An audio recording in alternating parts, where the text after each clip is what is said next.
Kia ora team, welcome back to another video. Today we're going to be running through and catching you up on a few of the things I've been doing testing wise in my off season, just to create a bit of a baseline and give us something to measure against. Assess, don't guess, like Paul Check says. Having that baseline data is going to be super important come pre-season and also just mid-off season to make sure that we're tracking where we need to go, hitting the targets we want to hit, and going from there to be a fitter, faster, stronger athlete ahead of next season. I also want to talk you guys through some of the gym girly hacks, gym girly things I do as a female athlete that help me get the most out of my strength training. Some of them are performance, some of them are placebo, some of them just like how I find confidence in the gym.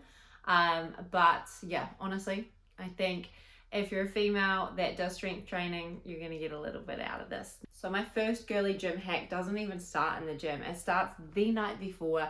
Pick an outfit, pack a bag, get everything ready to go. One, you're sorted in the morning, especially if you train crazy early like I do. You've got all your stuff, you're good to go. You wake up, you get into your outfit and you get out the door. It just makes that decision fatigue when you're tired and waking up a lot less, and you can go in and get it done. The next one is wear a cute outfit. And I know this seems pretty superfluous. However, to perform your best, you want to feel good. And in my mind, wearing something that is comfortable and I feel confident is a little kind of placebo boost. You don't need the latest and greatest of anything. Just wear something that you feel good in. Some days I'll rock up to the gym in like the biggest, baggiest outfit, and that's what I feel like wearing that day. And some days I'll be all pretty. It really depends. But again, I like putting a wee bit of effort and thought into what I rock up in and just making sure that I'm gonna feel good. Right, first up in the testing front is force plates. So this day we ran through several different options with Fletch, different variations, again looking at force creation, force absorption, and how quickly and efficiently I do that. We're running the Vald system. They're the 4 sticks you see on the ground. And not only are they a lot of fun, they also give us a lot of data to go off. I can see if I'm pushing equally through both sides, if I'm in a good percentile or a little bit rubbish, and we've got some work to do.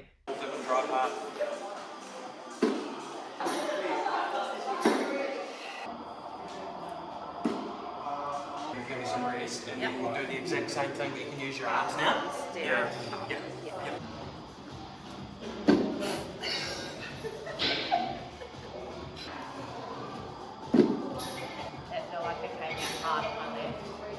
Really attack the plates, like push down as hard as you can.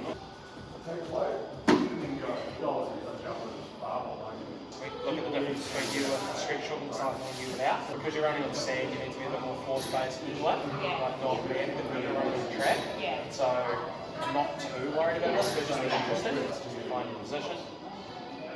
Count. Just find your position.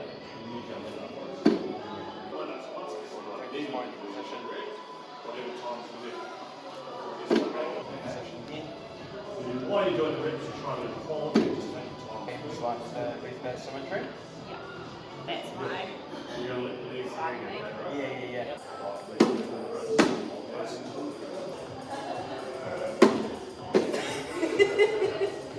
It's alright. You're at 97th percentile on the first one. So that like athletic stuff slowly going up.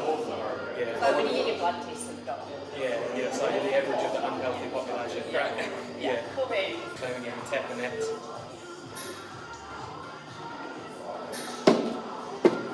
That's alright. I thought you were going to go around your waist. It's like, whoa.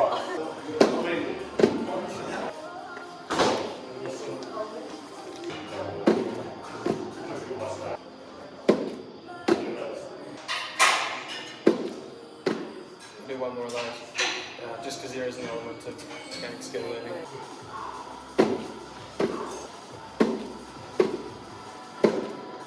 My next hack is take up space. Now this comes with time and confidence, but the gym is a place for everyone, and I cannot stress that enough.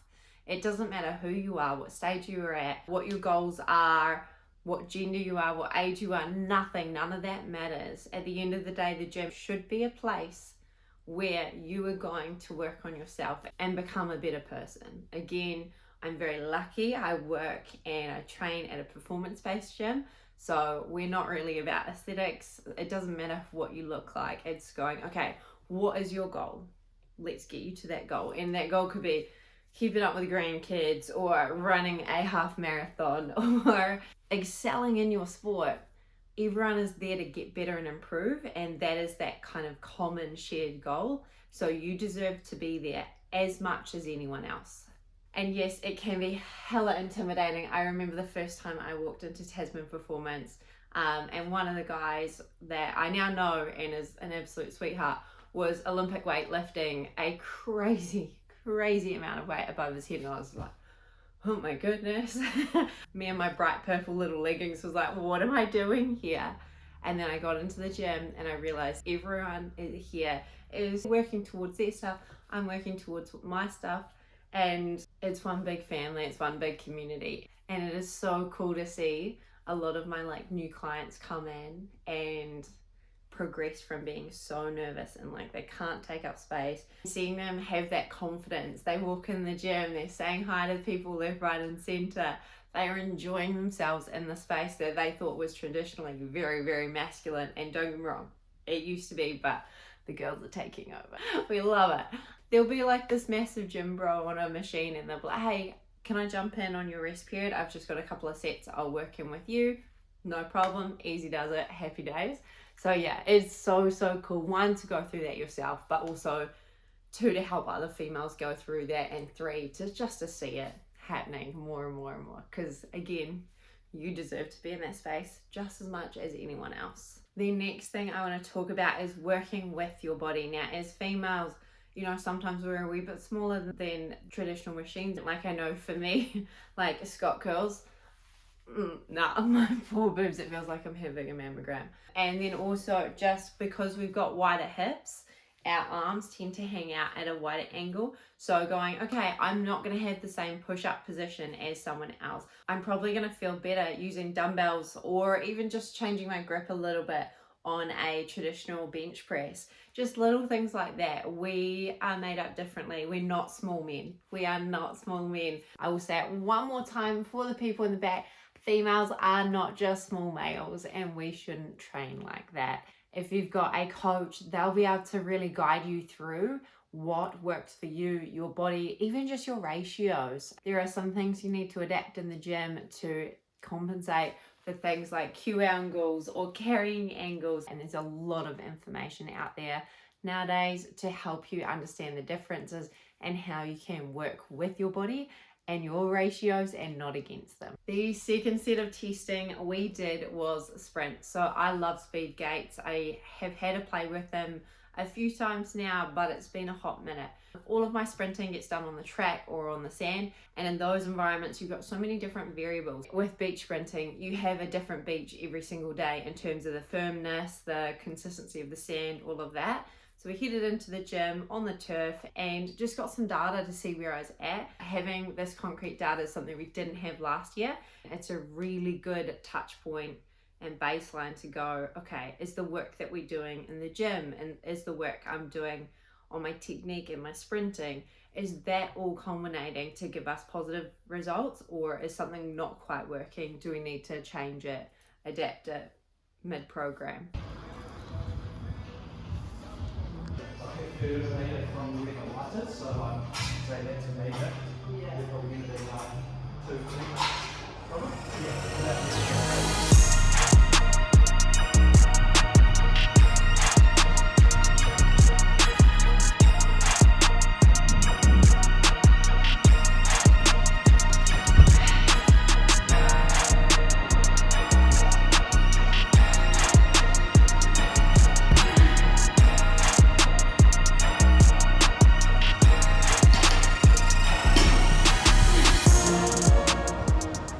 My next one is a little bit less about performance. Here's a thing that will always annoy me. I swear I probably change my hairstyle maybe like 2 or 3 times within a session. And if you are doing things like jumping, particularly like low level like pogos, low ponytails are the best. Anytime you're working on a bench, obviously something higher or like really, really low, so you can lay your head flush on the bench. You don't have a ponytail or a bun either putting you off balance or digging into your skull.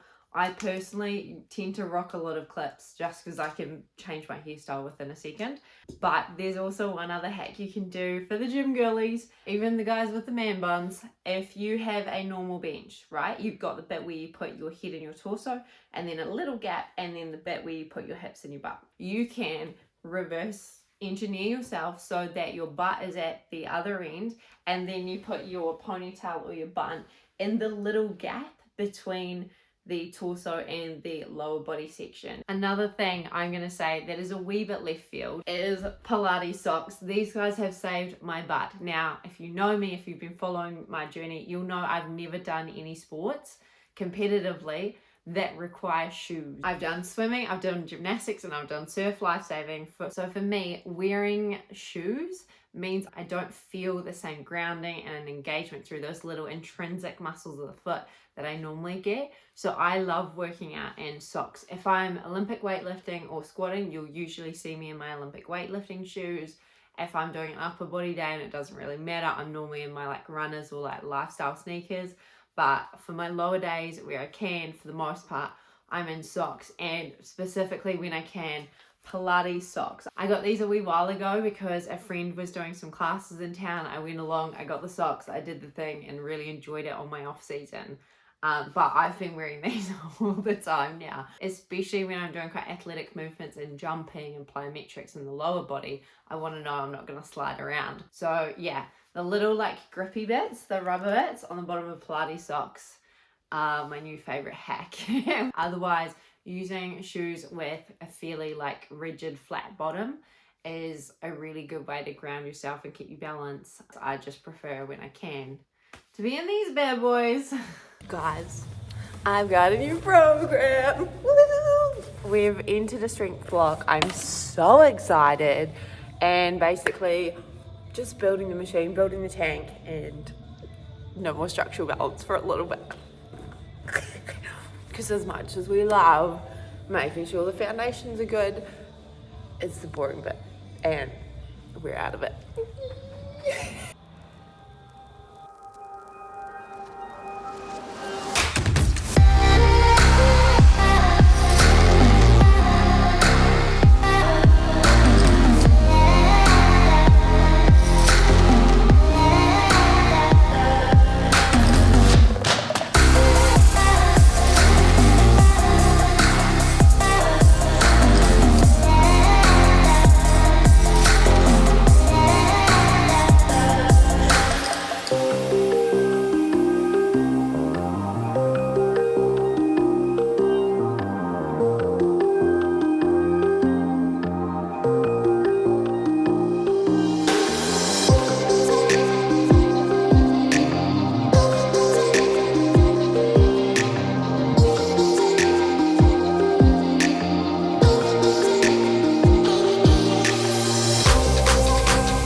The next thing I want to say is that it is so important, yes, to train and challenge your body and do the hard thing, but it is also important to have fun with it. And for me, a big part of that is listening to my favorite song or my favorite soundtrack on repeat and just absolutely hyping myself up, vibing out, and shimmying my way through my workout. You guys have seen so many videos where I'm just having a little boogie because I cannot help it, because I'm listening to the best music in that moment and just having fun with it. Again, the gym is meant to be fun, so don't forget that. I've been known to rock Blue Crush, Stick It, Step Up 2, Court and I rock F1. I've been rocking a lot of off campus lately. Girlies, if you know, you know. Especially G-Flip, Spit on Fire. I've been following that girl since her like Triple J debut days. I'll be lip syncing, I'll be dancing. If you see me being a dork in the gym, I don't care, I'm having a good time. Again, there's so many links between music and performance. And for someone like me that's an introvert, there's this really nice sweet spot. They call it the curve of arousal. Get your mind out of the gutter. Basically, in terms of where your energy's at, if you're listening to music that kind of like slows everything down, you're not going to get up to that peak.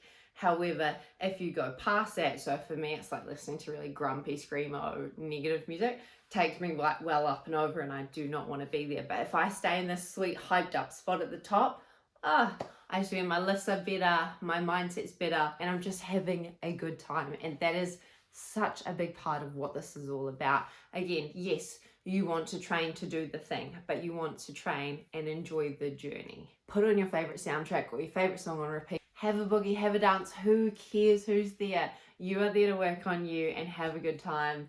Rock it, enjoy it, do it. I dare you. Coach up a little bit. A little more.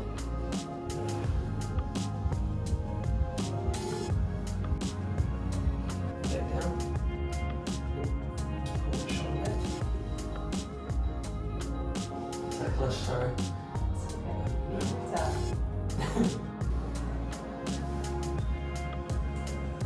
It's nice and lean through like your carbs, like insulin carb sensitivity sites, which is good. Yeah.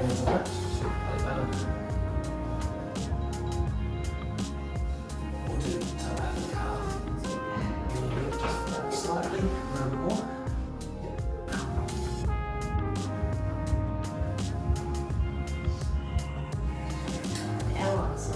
Yeah, those ones are always nasty. Sweet. The next one is working with your period, not against it. Now, I think there is a different approach needed for different contexts. If you're an athlete like myself, you want to have confidence in your body and you want to know that you can perform no matter what time of your cycle it is. So I train right through, I deload whenever the program requires rather than around my period. If nationals rolls around and my period hits, I can't call up the event organizers and be like, hey, this is not optimal timing. Can we just push it back a couple of weeks? That's not going to happen. And you know what? As an athlete, all I need to know is that I can rock up at any point and have the confidence in my body. And training on your period is a really good way to build that confidence. On the flip side of that, my general pop clients, so my clients that are just training for life and health, social sport, aesthetics, whatever it is, they have this unique opportunity where, you know what, the pressure's not on. We can work with their cycle and go, hey, at certain points of our cycle, different things are happening hormonally, we might not feel as good, so let's deload you at that point, whether it's the week before or the week of or whatever my client needs. And it means they can come into the gym when they're feeling a bit flat, feeling a bit lousy, and go, you know what, I've got less volume to do today. I'm going to up the intensity and I'm going to get a really good workout in, but I don't have to stay here for quite so long. I don't have to create as much fatigue. And that's pretty dang epic. So yeah, it all purely depends on your context. And the final muscular testing, now we ran through, there's a guy called Vald who kind of pioneered a muscular screening assessment. And I use it with a lot of my clients, but Fletch has a wee tool that gives him an exact number. Again, it's not the most accurate, but having a really good feel for, are there any imbalances? Are there any weak spots? Are there muscles that are just like chef's kiss, happy to go? We don't have to worry too much about increasing, we just need to maintain. Is really, really valuable information. And the gist of this test is you are holding different postures. Fletch had the machine up against different muscles and he would apply force while I had to resist it as hard as I could, and that would give us a reading. It's just like an angle muscle testing for size. So it's whatever look you have. So you're just going to be in that position there, and I'm just going to push you down. I'm pushing you forward. 2.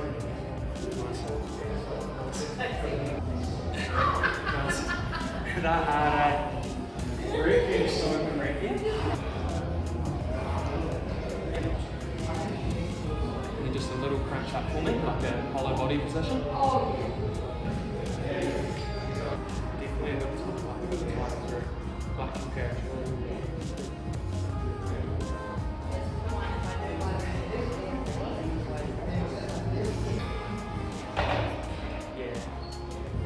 Yeah.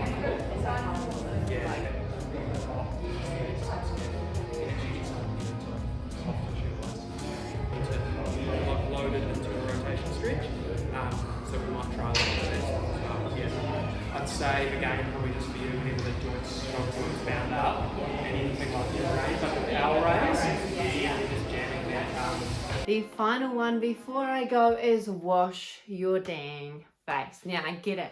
Some of us are pretty time poor and we can't always have like a full everything shower post working out. At the very least, wash your dang face. It is super easy to take a little thing of cleanser, go to the sink. It's a bit bundy, but wash your face, clean it.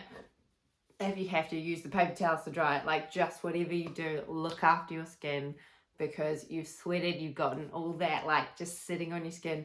Get it off, especially if you wear any makeup while you're at the gym. Wash your dang face. That is enough from me. Lean into being a girl in the gym.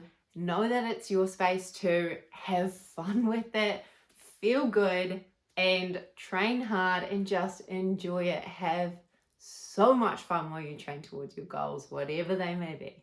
See you guys in the next video.